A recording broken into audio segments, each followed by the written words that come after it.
পর্যটনে ভরা মরশুমের আগে দীঘাকে নতুনভাবে সাজানোর উদ্যোগ নিল দীঘা শঙ্করপুর উন্নয়ন পর্ষদ।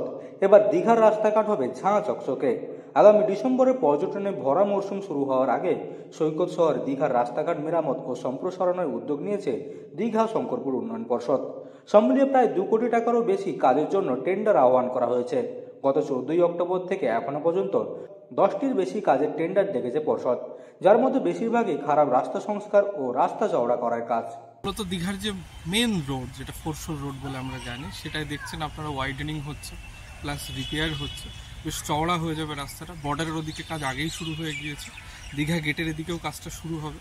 ফলে মেন রোডে মানুষের যে আসার সুবিধাটাকে মাথায় রেখে এখন যে পরিমাণ ট্যুরিস্ট বেড়েছে, গাড়ির যেহেতু সংখ্যা বেড়েছে, যাতে সুষ্ঠু ট্রাফিক ম্যানেজমেন্টটা হয়, সে কারণে এটা করা। এছাড়াও আমরা ডিএসডি রেন্ট থেকে আমাদের যে অন্যান্য যে রাস্তাগুলো আছে, যেমন এই ফোরশোর রোড থেকে বিচ সাইডে যেতে কল্যাণকুটির রোড, আপনার নেতাজি আমাদের নেহেরু মার্কেট মোড় থেকে যেটা আমাদের বিচ সাইড রোড, আমাদের অপরাজিতা কটেজ ঘাট রোড, এগুলো প্লাস শিবালয় রোড, এগুলো সমস্ত আমরা রিপেয়ারিংয়ে ধরছি।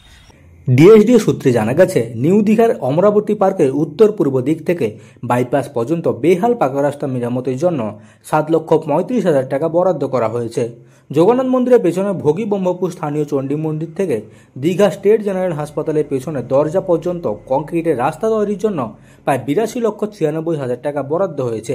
এছাড়াও ওল্ড দীঘা শিবালয় মন্দিরে যাওয়া রাস্তা সংস্কারের জন্য 5 লক্ষ টাকা ব্যয় ধার্য করা হয়েছে। ওল্ড দীঘার কল্যাণী কুটির রাস্তা, নেহেরু মার্কেট মোড় থেকে ঘাট রাস্তা এবং অপরাজিতা ঘাট রাস্তা চওড়ার জন্য 25,62,000 টাকা খরচ করবে ডিএসডিএ। নিউ দীঘায় পিকনিক স্পট থেকে ঢেউসাগর পর্যন্ত রাস্তা চওড়া করতে খরচ হবে 30,52,000 টাকা। রাস্তা সংস্কারের পাশাপাশি দীঘা উড়িষ্যা সীমানা থেকে চাউলখোলা পর্যন্ত রাস্তার দুদিকে সমস্ত বিদ্যুতের খুঁটি, পথবাতি এবং হাইমাস্ট রক্ষণাবেক্ষণের জন্য ঠিকাদার নিয়োগের বিজ্ঞপ্তি জারি করা হয়েছে। দীঘা শঙ্করপুর উন্নয়ন পর্ষদের নির্বাহী আধিকারিক নীলাঞ্জন মণ্ডল বলেন, যে সমস্ত রাস্তা ক্ষতি হয়েছে সেগুলি দ্রুত সারানোর উদ্যোগ নেওয়া হয়েছে। খুব তাড়াতাড়ি কাজ শুরু করা হবে। ভরা মরশুম শুরু হওয়ার আগেই দীঘার রাস্তাঘাট সারাই করা হবে। দীঘার জগন্নাথ মন্দির উদ্বোধন হওয়ার পর থেকেই পর্যটকের সংখ্যা অনেকটাই বেড়েছে, কিন্তু পর্যটকদের দীঘা ভ্রমণের বিরক্তির কারণ হয়ে দাঁড়িয়েছিল খারাপ রাস্তাঘাট। বারবার পর্যটকরা খারাপ রাস্তাঘাট নিয়ে অভিযোগ করেছিলেন। সমস্যায় পড়েছিলেন হোটেল মালিকরাও। শীতের ভরা মরশুম শুরু হওয়ার আগেই দীঘা রাস্তাঘাট সারাইয়ের উদ্যোগে খুশি হোটেল মালিক থেকে পর্যটকরাও।